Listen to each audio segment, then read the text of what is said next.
Hey guys what's up, कैसे हैं आप सब लोग। आज हम क्विक रिवीजन लेके आए हैं guys. Chapter number 3, metals and non metals का। इसमें short revision notes oriented video लेके आया हूँ मैं आपके लिए, ताकि आपकी नोट्स में भी अगर कहीं कुछ छूट गया हो तो वो भी कंप्लीट हो जाए। Clear guys. शॉर्ट नोट है, डिटेल नोट्स नहीं होंगे। मैं एक्सप्लेनेशन करूँगा और आपको क्लियर हो जाएगा। दूसरा, ये जो चैप्टर है बोर्ड के पर्पज़ से भी बहुत ज़्यादा इंपॉर्टेंट है, वो तो है ही। साथ ही साथ ये आपकी 11th-12th के पर्पज़ से भी मोस्ट इम्पॉर्टेंट है, क्योंकि इलेक्ट्रोलाइटिक सेल पे फुल एक यूनिट है गाइस, इलेक्ट्रोकेमिस्ट्री, है ना। वो भी इसमें गिवन है और मैंने समझाया है। रिफाइनिंग ऑफ कॉपर अक्सर पूछा जाता है एग्जाम्स में। Clear guys. सो मैं हूं अंशुल शर्मा, आपका केमिस्ट्री टीचर, और आप देख रहे हैं आपका अपना channel Brainiac Education chemistry. So guys, आइए फिर शुरू करते हैं। सो गाइस, फिजिकल प्रॉपर्टीज़ की हम बात करते हैं यहाँ पे। मेटल्स की, लस्ट्रस मीन्स शाइनी सरफेस होता है मेटल का। अब आप कहेंगे कि नॉन मेटल भी शाइनी होते हैं, लेकिन हम देखते हैं कि इनिशियल स्टेट में जैसे हमें वो बाय नेचर मिल रहे हैं, उस स्टेट में उस टाइम पर कौन लस्टर शो करता है कौन नहीं। सो मेटल जो है शाइनी सरफेस रखते हैं जब वो एक्सट्रैक्ट किए जा रहे हैं, नॉन मेटल डल सरफेस रखते हैं। मेटल्स है शाइनी सरफेस। अरे ये क्या लिख दिया मैंने, ऐसे ये शाइनी है गाइज, शाइनी, शाइन है ना, चमक। लेकिन एक्सेप्शन यहाँ पे क्या है, लेड। लेड का जो है ना सरफेस वो रहता है डल, लेड चमकता नहीं है ना। Next, hardness. मेटल्स जो होते हैं वो सारे क्या होते हैं, हार्ड होते हैं, है ना। एक्सेप्शन क्या है, सोडियम हार्ड नहीं है, पोटेशियम हार्ड नहीं है, लिथियम हार्ड नहीं है ना, मरकरी हार्ड नहीं है। तो ये सारे क्या है, एक्सेप्शंस हैं। इनको जरूर याद रखना। बहुत शॉर्ट में नोट बनाए मैंने, कंप्लीट ये मतलब 100% थियोरेटिकल नोट्स नहीं है। जो इम्पोर्टेंट पॉइंट है, की पॉइंट्स है, वही सब इसमें लिखे हैं, ठीक है। सो 100% नोट्स नहीं है गाइज, बट एक्सेप्शन सारे हैं। State exist in solid state only. Metal solid state में एग्जिस्ट करते हैं, लेकिन गैलियम है, मरकरी है, ये लिक्विड स्टेट में एग्जिस्ट करते हैं। एक्सेप्शन है। मेलेबिलिटी, सारे मेटल जो है ना मेलेबल होते हैं। क्लियर है गाइज। जैसे कि गोल्ड है, मोस्ट मेलेबल है, और सिल्वर है, आयरन है, सारे मेटल मेलेबल होते हैं। मेलेबिलिटी क्या होती है, it is a property of material by virtue of which it can convert into thin sheets by hammering or applied sudden force when it strike by a hammer, है ना। तो sudden force apply हो उसके against ये क्या करते हैं, thin sheet में कन्वर्ट हो जाते हैं। अगर मैं वुडन ब्लॉक पे हैमर से स्ट्राइक करूं तो वो क्या हो जाएगा, टूट जाएगा, थिन शीट में नहीं कन्वर्ट होगा। Clear guys. एक्सेप्शन क्या है, सोडियम नहीं होता थिन शीट में कन्वर्ट, पोटेशियम नहीं होगा, मरकरी नहीं होगा, जिंक, जिंक हार्ड होता है। बाकी सब तो ये तो सॉफ्ट थे एक लिक्विड है इनमें से, लेकिन जिंक हार्ड होता है, बट वो ब्रिटल होता है गाइज, वो ब्रिटल होता है। वो अगर मैंने उस पर स्ट्राइक किया तो टूट जाएगा। ब्रिटल वो होता है जैसे कि आप ब्लैक बोर्ड ग्रीन बोर्ड पे लिखने वाली चौक नहीं होती, सो चौक पे अगर हम कुछ फोर्स अप्लाई करेंगे तो वो टूट जाएगी, है ना। थिन शीट में कन्वर्ट नहीं होगी, वो ब्रिटल है, वो मेलेबल नहीं है, वो डक्टाइल नहीं है। डक्टिलिटी, डक्टिलिटी प्रॉपर्टी होती है गाइस मेटल की, जिसमें हम उसको वायर में कन्वर्ट कर सकें। अगर कोई मेटल, कोई भी सब्सटेंस डक्टाइल है, सो उसको हम वायर में कन्वर्ट कर सकते हैं। It is a property of material by virtue of which it can drawn into thin wires by extrusion. Clear है गाइज। सो सारे मेटल लगभग लगभग जो है वो डक्टाइल है। जैसे गोल्ड मोस्ट डक्टाइल मेटल है, 1 ग्राम 1 ग्राम गोल्ड है can drawn into 2 kilometre length wire, है ना। इसका जो वायर बनेगा वो 2 किलोमीटर लेंथ का बन सकता है। एक्सेप्शन क्या है यहाँ पे, सोडियम है, पोटेशियम है, जिंक है, मरकरी है, इनके वायर नहीं बनाए जा सकते। Conductor, metals are good conductor of heat and electricity except tungsten. Tungsten जो है वो इलेक्ट्रिसिटी को कंडक्ट नहीं करता, थोड़ा थोड़ा थोड़ा थोड़ा करता है, इसीलिए वो ग्लो करता है। मेल्टिंग पॉइंट उसका बहुत हाई होता है, अप्रोक्स 3890 या 3900 के आसपास होता है। क्लियर है गाइस? सो इसीलिए वो ग्लो करता है और मेल्ट नहीं होता, इलेक्ट्रिसिटी बल्ब में लगा रहता है। Density, generally metals have high density, density बहुत ज़्यादा होती है, लेकिन सोडियम तो फ्लोट करता है, पोटेशियम फ्लोट करता है। क्लियर है गाइस? कैल्शियम पहले डूब जाता है फिर फ्लोट करने लगता है, तो डेंसिटी कम रहती है, वाटर के कंपैरिजन में देखते हैं हम। Sonority, metal produce sound when strike by hard surface, जैसे कि मंदिर में हम भगवान को जगाने के लिए घंटा बजाते हैं ना, उस टाइप से वो क्या करते हैं, वाइब्रेटिंग साउंड प्रोड्यूस करते हैं। Nature of oxide, metal oxide are basic in nature, जो मेटल के ऑक्साइड हैं वो सारे क्या होते हैं, बेसिक होते हैं। क्रोमियम ऑक्साइड और मैंगनीज ऑक्साइड, इनको छोड़ के बाकी सारे क्या होते हैं, बेसिक होते हैं। So metal oxides are basic in nature. Clear है guys?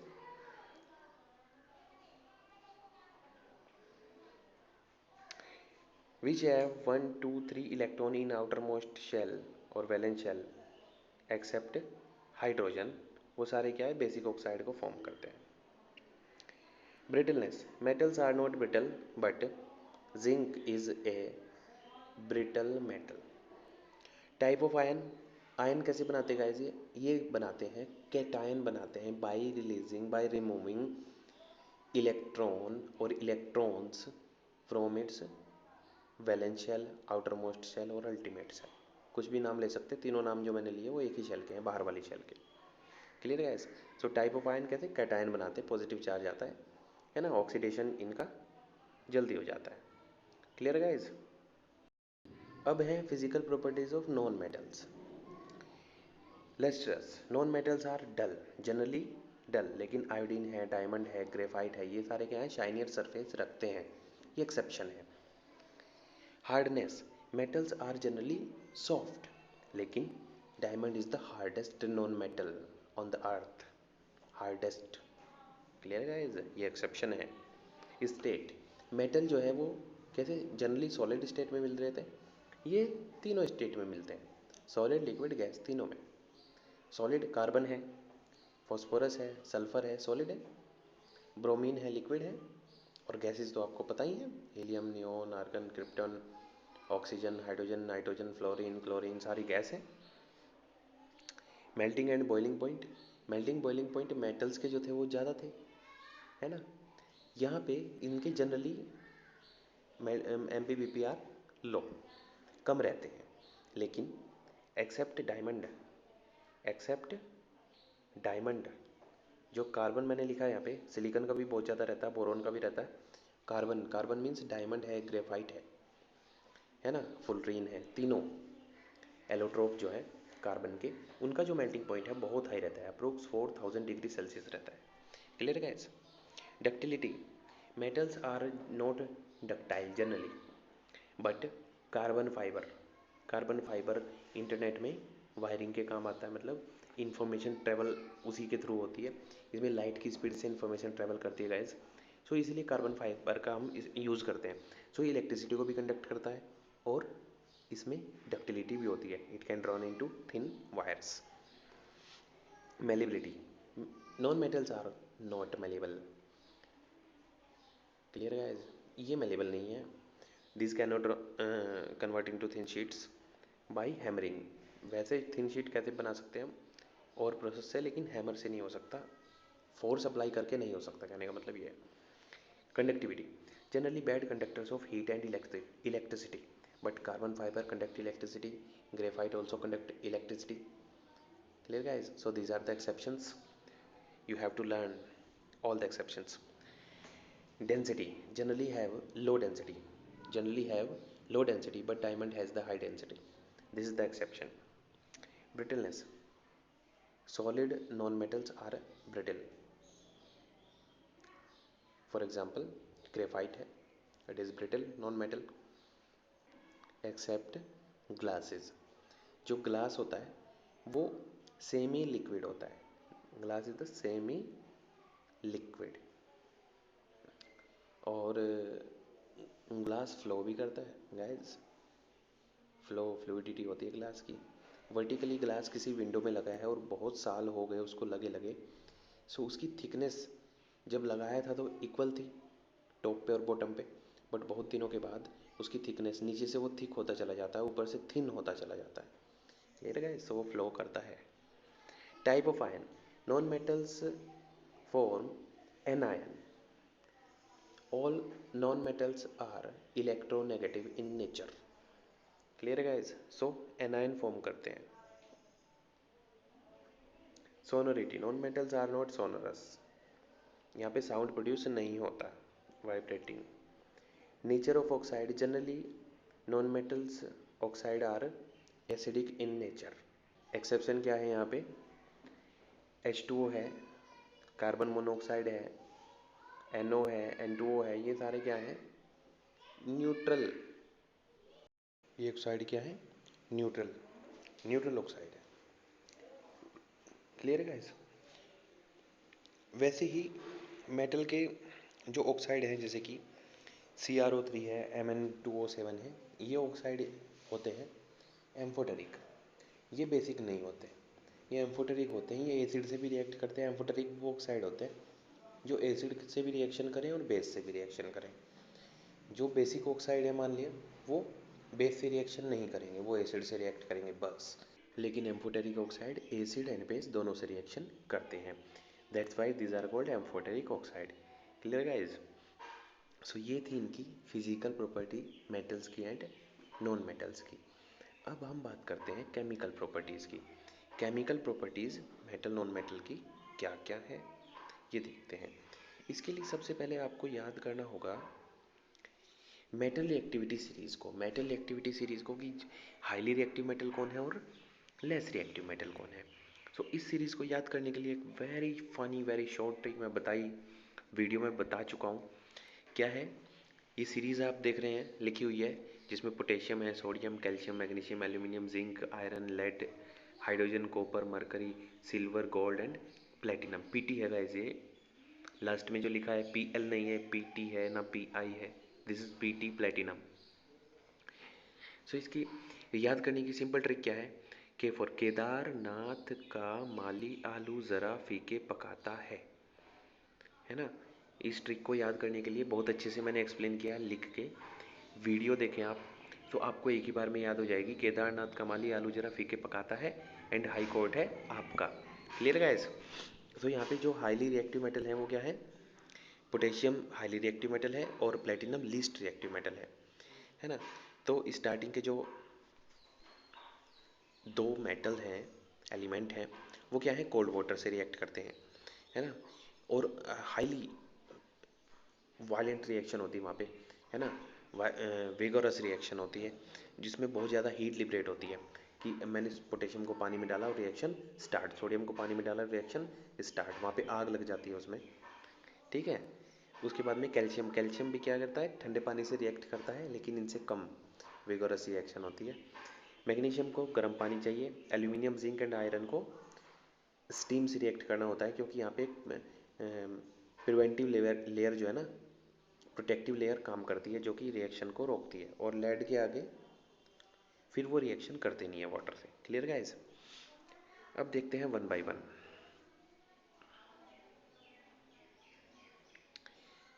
Reaction with air, metal air से रिएक्ट करते हैं और क्या बनाते हैं, बेसिक ऑक्साइड को फॉर्म करते हैं। उसके बाद हम उनको अगर पानी में डाल दें तो वो क्या कर लेते हैं, बेस बना लेते हैं। Different metal shows different property when react with oxygen।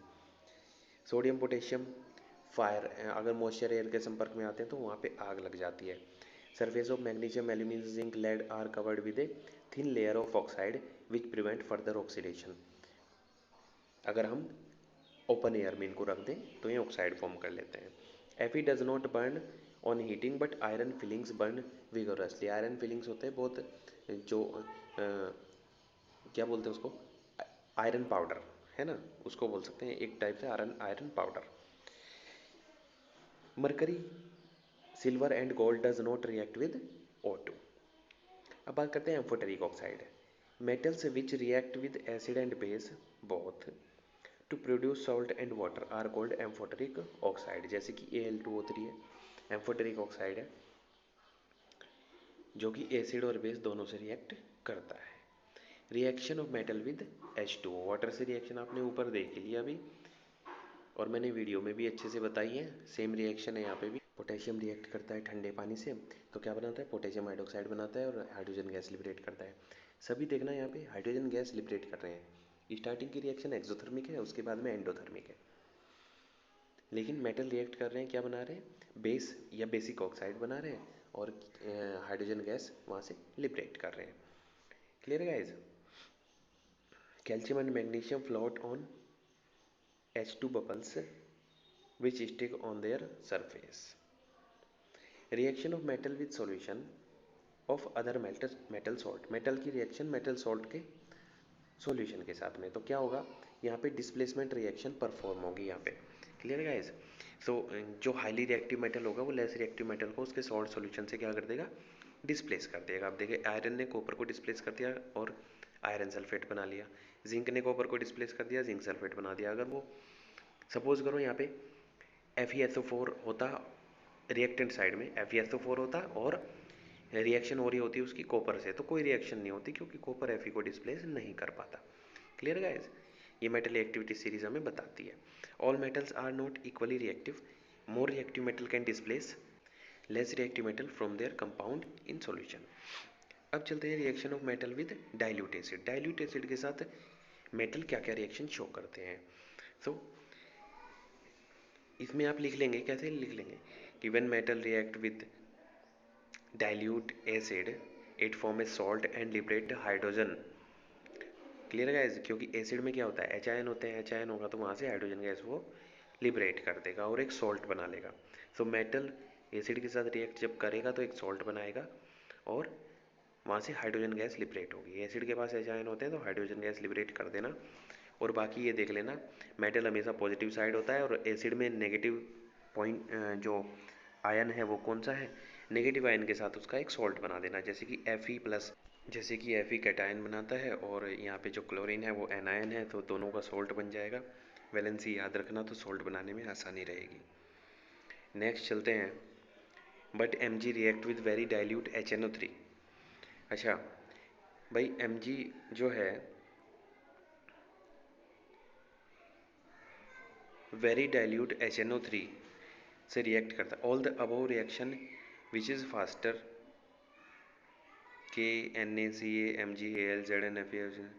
तो फास्टर रिएक्शन क्या है, पोटेशियम से शुरू होगी, स्लो होती चली जाएगी प्लेटिनम की तरफ को, है ना।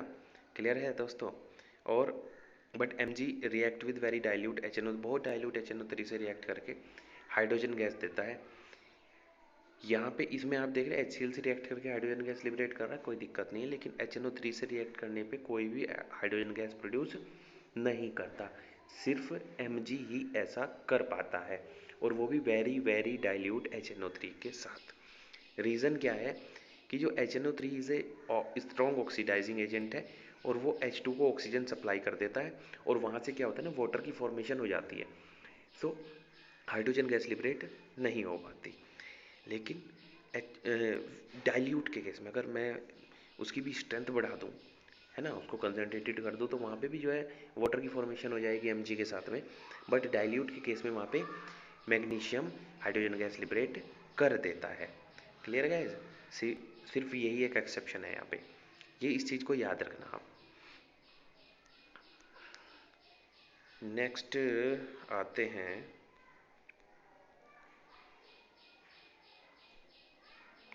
reaction of metal with non-metal. Reactivity of element can be understood as a tendency to attain completely filled valence cell. सारे जो एलिमेंट हैं वो क्या करते हैं, अपनी वैलेंस सेल को कंप्लीट फील्ड मीन्स ऑक्टेट उसका कंप्लीट करने के लिए फाइट कर रहे होते हैं। इलेक्ट्रॉन का लेना देना, बॉन्ड बनाना, रिएक्शन करना, ये सब वो यही करते हैं कि हम स्टेबल हो जाएं, मोस्ट स्टेबल स्टेट में वो जाना चाहते हैं। सो कैसे करते हैं, मेटल नॉन मेटल की रिएक्शन में यहाँ पे इलेक्ट्रॉन का लेना देना होता है ना, एक गेन करेगा एक लूज करेगा। So atom of metal can be lose electron from their valence shell to form cation. और नॉन मेटल्स क्या करते हैं, they have tendency to gain electron to form anion, है ना, because these are electronegative in nature and the metals are electropositive in nature. Oppositely charged ion attract each other, are held by strong electrostatic force of attraction. ESF means electrostatic force of attraction. ये attractive nature का force होता है. ये जो electrostatic force है, ion इससे attract होते हैं तो वो क्या बनाते हैं, एक कंपाउंड की फॉर्मेशन करते हैं जिसको हम बोलते हैं आयनिक कंपाउंड. जिसको हम क्या बोलते हैं, ionic compound. Clear guys. So ये सारे MgCl2 है, MgO है, NaCl है, ये सारे क्या है, आयनिक कंपाउंड है, क्योंकि यहाँ पे आयनिक बॉन्ड है ना. आयनिक बॉन्ड मीन्स आयंस के बीच में अट्रैक्शन फोर्स है, उसको हमने बोल दिया आयनिक बॉन्ड. ठीक है. इलेक्ट्रोवैलेंट बॉन्ड भी बोलते हैं क्योंकि यहाँ पे इलेक्ट्रोस्टैटिक फोर्स ऑफ अट्रैक्शन है, इसलिए इलेक्ट्रोवैलेंट बॉन्ड उसको बोला जाता है. Properties of ionic compound, solid होते हैं, ब्रिटल होते हैं, हाई मेल्टिंग पॉइंट होता है, हाई बॉइलिंग पॉइंट होता है, more energy is required to break the inter ionic attraction force या बॉन्ड. अगर भाई बहुत स्ट्रांगली वो टाइटली बाउंड हैं, बहुत स्ट्रॉन्ग से वो फोर्स से वो अट्रैक्ट हैं टुवर्ड्स ईच अदर, तो उसको हम तोड़ने के लिए भी एनर्जी ज़्यादा देनी पड़ेगी. Generally soluble in H2O and insoluble in kerosene and petrol. Organic solvent में इनसोल्यूबल होते हैं और नॉन पोलर सॉल्वेंट में इनसोल्यूबल होते हैं और पोलर सॉल्वेंट में सोल्यूबल होते हैं. Clear guys. Conduct electricity in molten and aqueous state. Solid state में इलेक्ट्रिसिटी कंडक्ट नहीं करते. एक बार ये क्वेश्चन भी पूछा गया था कि NaCl सॉलिड स्टेट में इलेक्ट्रिसिटी कंडक्ट क्यों नहीं करता, क्योंकि उसके पास वहाँ पे आयंस नहीं होते. अगर मैंने उसको पिघला दिया या फिर मैंने उसको पानी में मिक्स कर दिया तो आयंस प्रेजेंट होते हैं वहाँ पे चार्ज को कैरी करने के लिए, इसलिए वो मोल्टन और एक्वस स्टेट में इलेक्ट्रिसिटी कैरी करता है. Clear guys. सो ये थी कुछ इंपॉर्टेंट प्रॉपर्टीज़ जो मैंने आपको बता दी. बाकी जो डिटेल डिस्कशन है वो मैंने वीडियोस में आपको वीडियो लेक्चर के थ्रू बताया है. सो वहाँ से आप अपने नोट्स की प्रिपरेशन करें और कॉन्सेप्ट को समझें. अगर कोई प्रॉब्लम है आपको सो आप मुझे कमेंट बॉक्स में कमेंट कर सकते हैं, मैं रिप्लाई ज़रूर करूँगा. Clear guys. सो गाइस मिलते हैं नेक्स्ट वीडियो में कुछ नए पॉइंट्स के साथ, कुछ नए फैक्ट्स के साथ. तब तक के लिए गाइस पढ़ते रहें, आगे बढ़ते रहें. All the best.